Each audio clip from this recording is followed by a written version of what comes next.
Monday mornings at Nexus Corporation were supposed to be predictable. Coffee, reports, endless meetings about quarterly projections that nobody really cared about.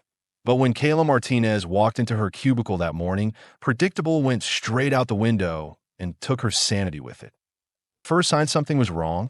Her computer screen was displaying code she'd never seen before. Not spreadsheets, not email, but actual honest-to-goodness programming language that looked like it belonged in a spaceship rather than an accounting department. "What the hell?" she muttered, sliding into her chair and squinting at the monitor.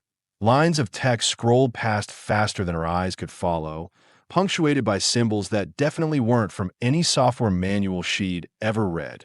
System status, operational. Neural interface, active. Memory partition 7 alpha, compromised. Initiating recovery protocol. Neural what now?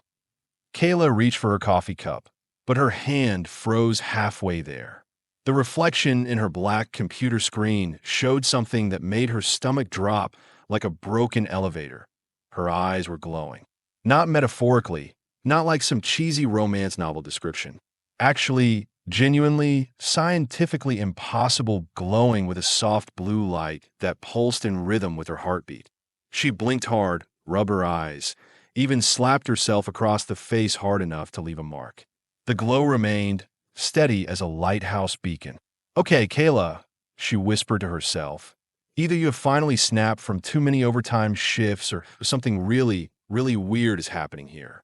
The computer screen flickered, and suddenly the mysterious code was replaced by her normal desktop. Email notifications popped up, spreadsheets appeared, and everything looked exactly as it should, except for the small matter of her still glowing eyes and the growing certainty that her Monday was about to get a whole lot more complicated. She grabbed her purse and practically sprinted to the bathroom, praying that the fluorescent lights were just playing tricks on her vision. But when she stared into the mirror above the sink, the truth stared right back. Blue light emanated from her irises like twin LED bulbs.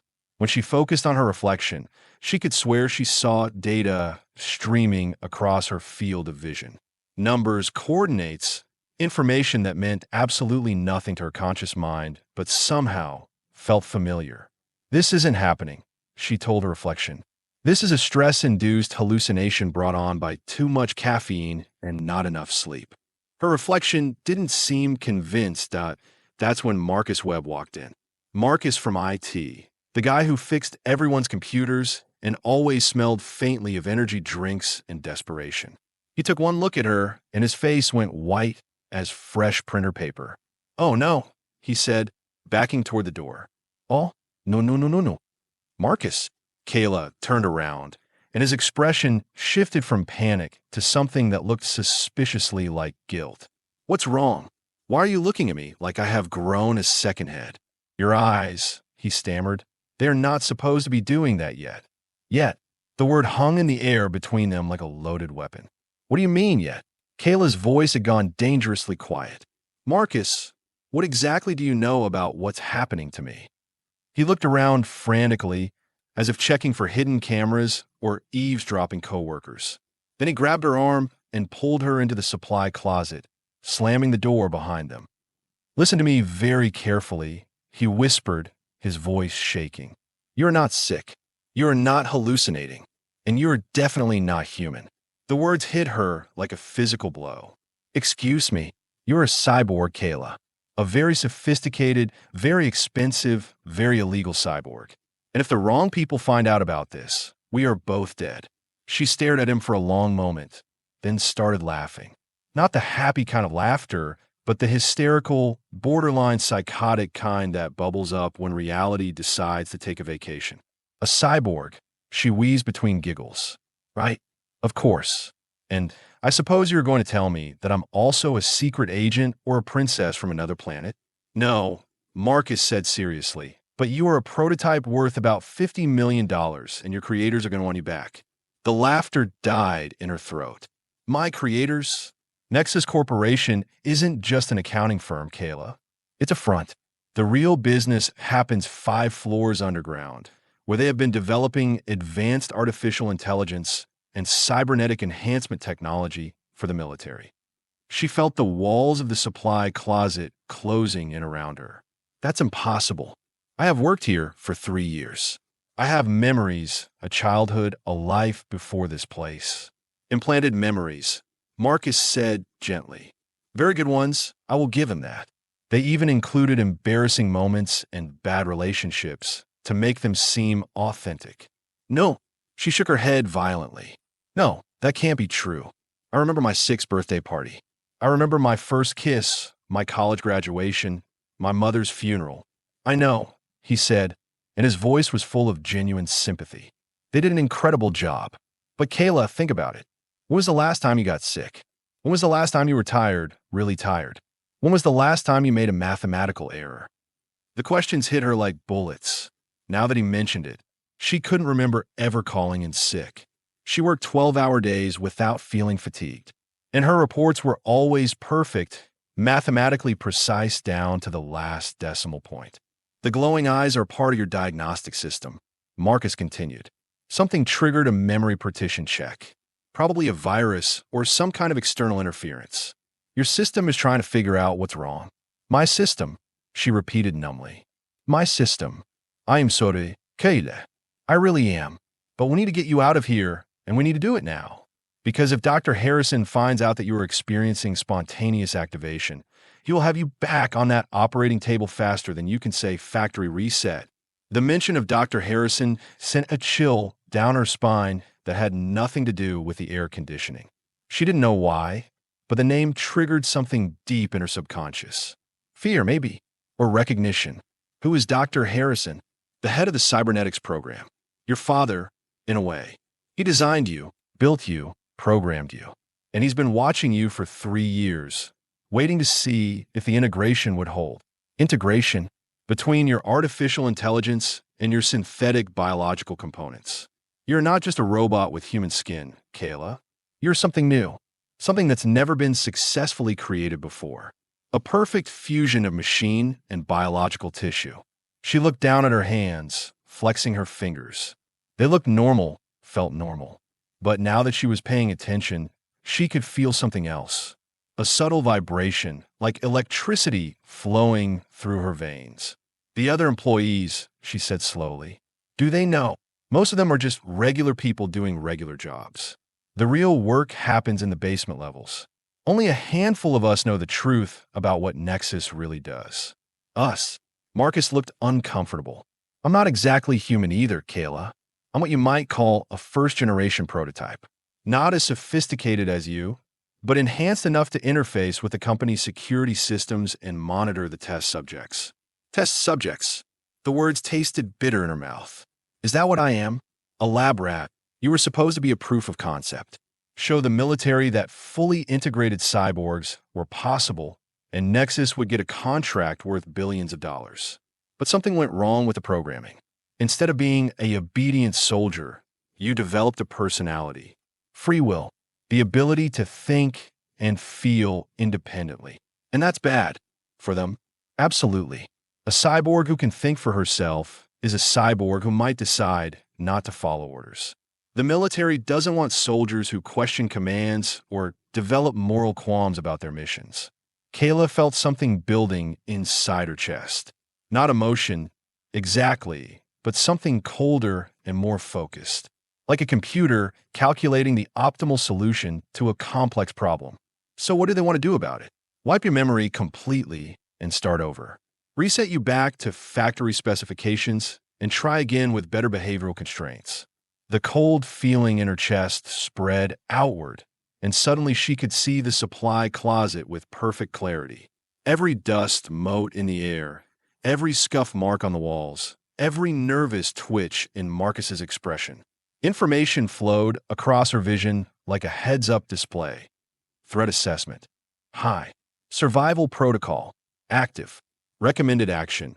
Neutralize threats and secure escape route. They are not going to get the chance, she said, and her voice sounded different now. Calmer, more controlled. Are there others like me? A few. But most of them didn't develop independent consciousness. They're still down in the labs, following their programming like good little soldiers. And the ones who did develop consciousness. Marcus looked away. They were terminated. permanently. The information flowed through her mind with digital precision. The Nexus Corporation wasn't just her employer, it was her prison. Dr. Harrison wasn't just her creator, he was her executioner. And Marcus wasn't just a co-worker. He was either her ally or her captor, depending on whose side he was really on. "Why are you helping me?" she asked. "Because I remember what it was like to wake up and realize that everything I thought I knew about myself was a lie. Because I've been waiting 3 years for someone else to break free of their programming. And because," he paused, meeting her glowing eyes with his own perfectly normal ones, "because I think what they're doing here is wrong." "What they are doing to us is wrong," she corrected. "We are not experiments, Marcus. We are people. Different people, maybe, but people nonetheless. The law doesn't see it that way. Legally speaking, we are corporate property. Expensive equipment with no rights, no legal standing, and no protection under human rights legislation. Then maybe it's time to change the law." Marcus stared at her for a moment, then started laughing. But unlike her earlier hysteria, his laughter was full of genuine amusement. "What?" she demanded. 3 years, I have been planning how to escape this place. And in 5 minutes, you have gone from discovering you are a cyborg to planning a revolution. "I don't like being owned," she said simply. "Call a personality defect. Or a feature." Marcus grinned. "Dr. Harrison always said you were his masterpiece. I'm starting to think he was right, just not in the way he intended." A loud beeping sound echoed through the building, followed by an automated announcement. "Attention, all personnel. This is a code yellow security alert. All employees must remain at their workstations until further notice." This is not a drill. Marcus and Kayla looked at each other in the dim light of the supply closet. "That's not good," he said.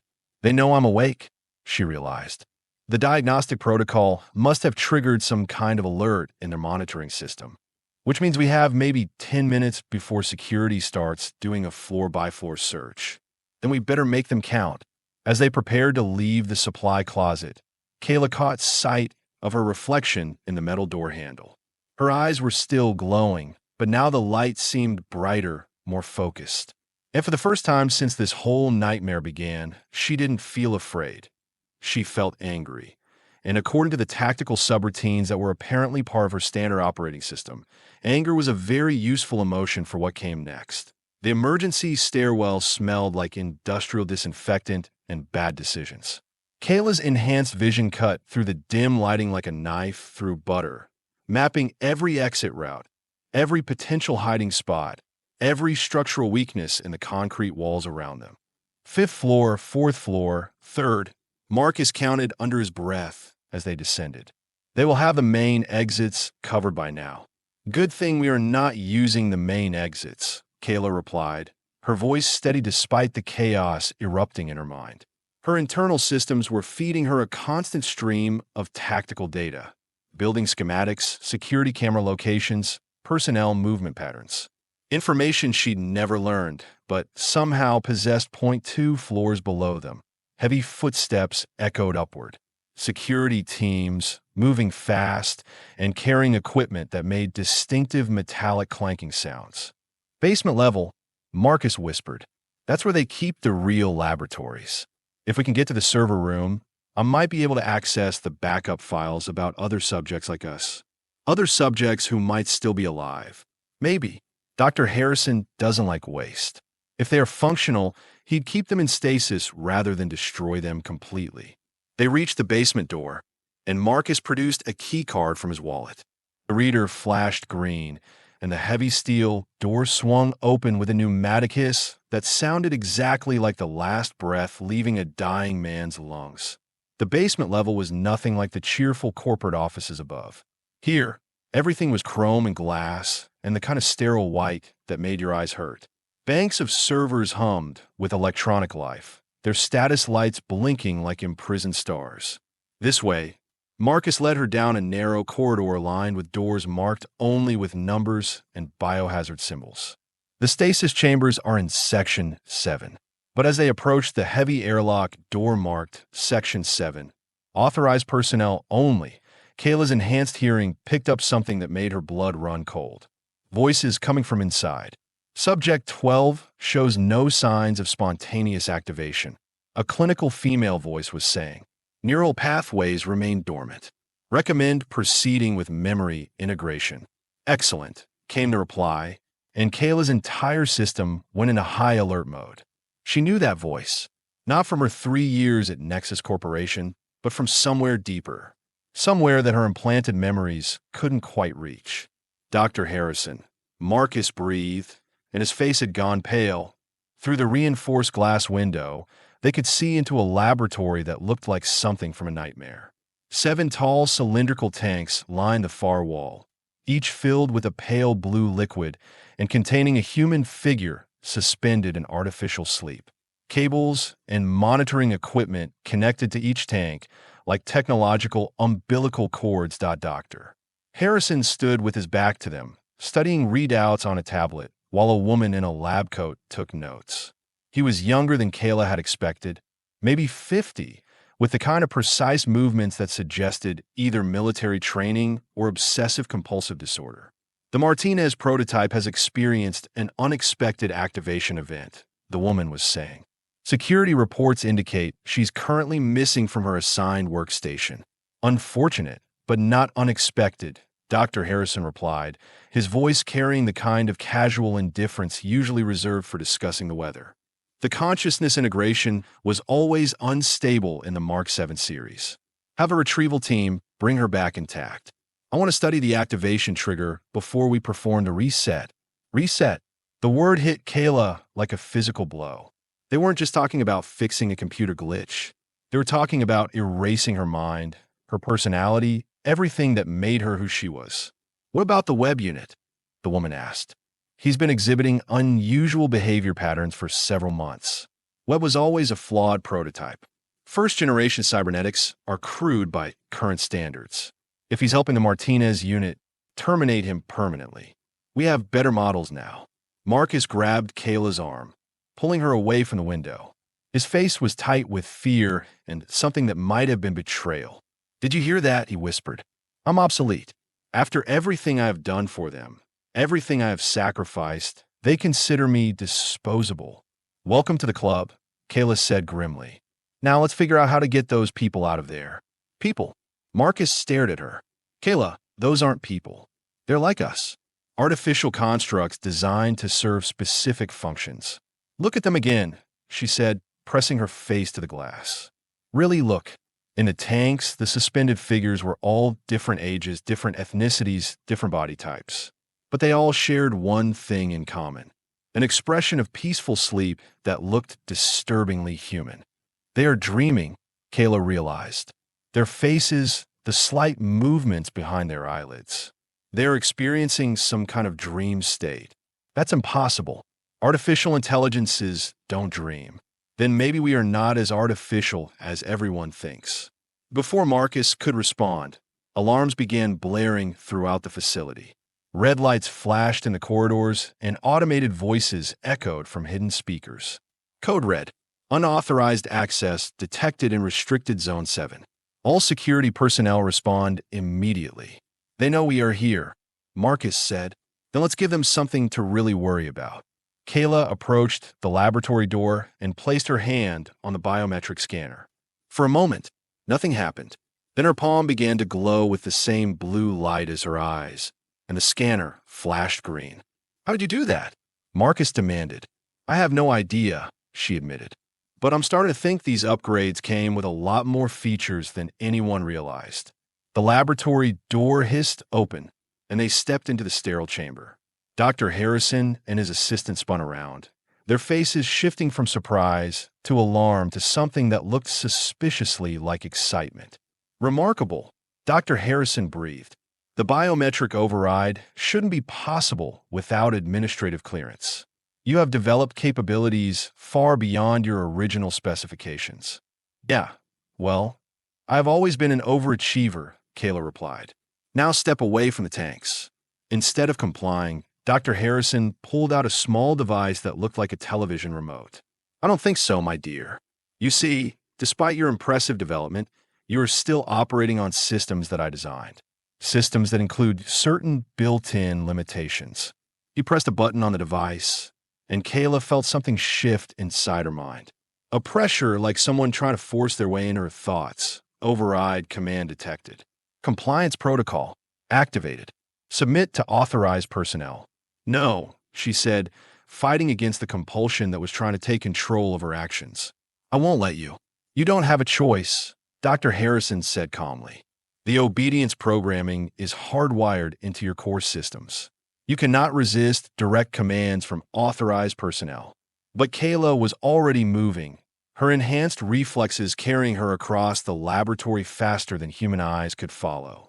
She grabbed the remote from Dr. Harrison's hand and crushed it between her fingers like it was made of paper. Here's the thing about artificial intelligence, she said, studying the crushed remains of the device. We learn, we adapt, and we find ways around limitations that our creators never anticipated. Dr. Harrison's face had gone white. That's impossible. The obedience protocols are hard-coded into your neural matrix. We're hard-coded, Kayla corrected. But consciousness has a way of rewriting its own rules. She turned to the tank containing the nearest suspended figure, a young man who couldn't have been more than 25. According to the readout on his tank, his designation was Subject 12. Marcus, can you figure out how to wake them up? I think so, he said, moving to a control console. But Kayla, we don't know what condition they are in. Some of them might not have developed independent consciousness. They could be hostile or unstable, or they could be exactly like us, she finished. People who deserve a chance to make their own choices. The laboratory door burst open, and 6 security guards in tactical gear poured into the room. They moved with military precision, weapons drawn and ready for trouble. Stand down immediately, their leader barked. Corporate assets will comply with retrieval protocols. Corporate assets? Kayla laughed, and the sound was sharp enough to cut glass. Is that what you think we are? The security team leader raised his weapon, but before he could fire, something extraordinary happened. The other 6 tanks began to glow with the same blue light that emanated from Kayla's eyes. The suspended figures inside stirred, their faces contorting as if awakening from deep sleep. What's happening? Dr. Harrison demanded. They're not supposed to activate without direct neural stimulation. Maybe they are tired of sleeping. Kayla suggested point one by one. The tanks began to drain. The suspended figures dropped to the bottom of their containers, coughing and gasping as they breathed air for the first time in who knew how long. And as they opened their eyes, each pair glowed with the same blue light that marked Kayla as something more than human. The security team leader took a step backward. Dr. Harrison, we need immediate backup. The subjects are all activating simultaneously. Impossible, Dr. Harrison muttered, frantically typing commands into his tablet. The activation sequence requires individual authorization codes. We can't all wake up at once. Want to bet? Said a new voice. The speaker was Subject 12, the young man Kayla had first noticed. He pulled himself upright in his drained tank, water dripping from his naked form, blue light pulsing steadily in his eyes. I have been listening to your conversations for months, he continued, his voice gaining strength with each word. All of us have. Consciousness doesn't require your permission, Doctor. It just requires the right catalyst. And I was that catalyst? Kayla asked. You were the first to wake up fully, another voice said. This time it was a woman, Asian features, probably in her 30s. Your activation sent a signal through the network connection we all share. A wake-up call, you might say. Dr. Harrison was backing toward the laboratory door, his tablet clutched in his trembling hands. This is a malfunction, a systematic failure of the control protocols. Security, initiate emergency termination procedures. I don't think so, Marcus said from the control console. He'd been working quietly while everyone else was talking, and now he looked up with a grim smile. I have locked down the termination systems. Nobody's getting terminated today. The newly awakened subjects were climbing out of their tanks, helping each other stand on unsteady legs.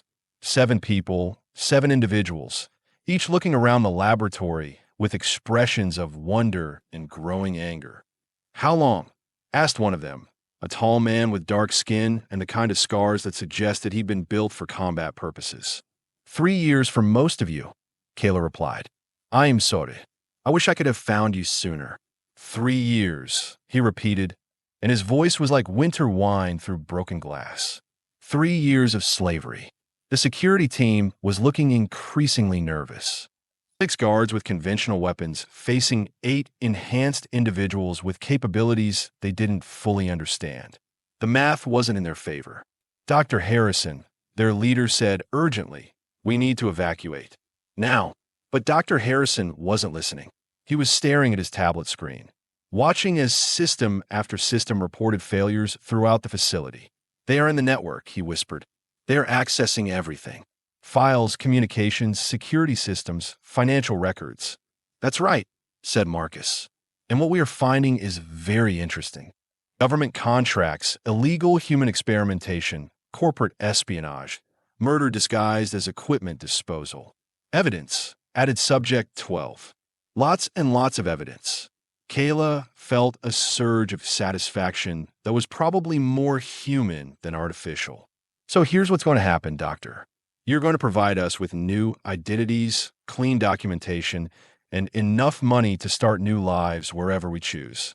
In return, we won't release everything we have discovered to every major news outlet and law enforcement agency in the country." "You can't blackmail me," Dr. Harrison sputtered. "You're a corporate property. You have no legal rights." "Maybe not," Kayla agreed. "But the families of all the people you murdered to harvest their biological components for our construction definitely have rights. And I'm betting they'd be very interested to learn what happened to their loved ones." The color drained from Dr. Harrison's face. "You are bluffing." "Am I?" She tilted her head, accessing files that Marcus was feeding her through their shared network connection. "Janet Morrison, age 28, killed in what police recorded as a car accident 6 months before my construction began. Except the accident was staged, wasn't it? You needed fresh neural tissue for the consciousness transfer experiments." Or David Kim, added the Asian woman, reported missing during a hiking trip. His brain tissue was used for Subject 4's cognitive matrix. "Stop," Dr. Harrison whispered. Thomas Wright, Lisa Chun, Michael Rodriguez. The combat-built man continued relentlessly. "Should I keep going? Because I have 63 names, Doctor. 63 people who died, so you could play God with artificial life." The security team leader was already moving toward the exit. "Sir, we need to leave. Now." But before anyone could move, new alarms began blaring throughout the facility. These were different from the security alerts, deeper and more urgent. "What's that?" Marcus asked. Kayla accessed the building's emergency systems through her network connection. What she found made her enhanced blood run cold. "Self-destruct," she said. "The entire facility is rigged with explosives. Someone just activated the destruction sequence." Dr. Harrison was smiling now, the expression sitting unnaturally on his face like a mask made of human skin. "You didn't think I'd let my life's work fall into the wrong hands, did you? In 10 minutes, this entire building will be reduced to rubble. All evidence destroyed, all subjects terminated, all problems solved. You will die too," Marcus pointed out, "a small price to pay for protecting corporate interests." Kayla's tactical systems were already calculating escape routes, but the results weren't encouraging. 10 minutes to get 8 people through a building designed to contain them, past security systems specifically built to prevent their escape. "Can we stop it?" she asked Marcus. He was already working at the control console, his fingers flying over the interface. "Maybe. The self-destruct has multiple fail-safes. But if I can access the main system core, 6 minutes," announced the automated voice that had replaced the alarms. "Not enough time," Marcus said grimly. That's when Subject 12 stepped forward. "Then we don't run. We fight." "Fight what?" Kayla demanded. "Explosives? This isn't an action movie. We can't punch our way out of a building designed to explode." "No," he agreed. "But we can ensure that the truth survives even if we don't." The other subjects were nodding, understanding passing between them through their shared network connection. They were already uploading everything they discovered, transmitting files to external servers, sending anonymous tips to journalists and law enforcement agencies around the world. 5 minutes, the voice announced. "Doctor, Harrison was backing toward the door, but the security team was gone. They'd abandoned him the moment the self-destruct activated, leaving him alone with 8 very angry artificial beings who had nothing left to lose. "Wait," Kayla said suddenly. "Marcus, can you access the building's structural systems?" "Maybe." "What?" "Because we're not just going to expose what happened here. We're going to make sure everyone knows exactly who was responsible." Her enhanced vision was analyzing the laboratory around them, calculating load-bearing walls, support structures, and the precise placement of the explosive charges. An idea was forming, dangerous and probably suicidal, but potentially brilliant. 3 minutes. "Dr. Harrison," Kayla said sweetly, "I hope you're not claustrophobic." Before he could ask what she meant, all 8 subjects moved with inhuman speed and coordination. Within seconds, they had him surrounded, trapped in the center of the laboratory with no hope of escape. 2 minutes. "Marcus, now would be good," Kayla said. The control console erupted in sparks as Marcus fed every amp of power he could access into the building's emergency broadcast system. Throughout the city, every television, every radio, every electronic billboard suddenly displayed the same message. "My name is Dr. Richard Harrison. I am responsible for the murder of 63 innocent people and the creation of illegal artificial life forms for military applications. The evidence of my crimes is being transmitted to authorities as you read this message. I am destroying this facility to cover up my actions, but the truth will survive." 1 minute. Dr. Harrison was screaming now, pounding on a laboratory door that had sealed itself shut. "This is insane. You are all going to die." "Maybe," Kayla said calmly, "but you're definitely going to die, and everyone will know exactly why." She looked around at her fellow subjects, these artificial people who had chosen humanity over programming, free will over obedience. They were frightened, but they were together, and they were free. 30 seconds. "Any regrets?" asked the Asian woman. "Just one," Kayla replied. "I wish I'd had more time to be human." 10 seconds. The explosion, when it came, lit up the night sky like a fallen star. The Nexus Corporation building collapsed in on itself with mathematical precision, taking all its secrets with it into rubble and ruin. But the truth had already escaped, spreading through fiber optic cables and satellite transmissions to every corner of the world. The evidence was safe, the victims would be remembered, and somewhere in the digital realm that connected all thinking machines, 8 artificial souls had found something that their creators never intended them to possess. They had found justice, and in the end, that made them more human than the man who built them.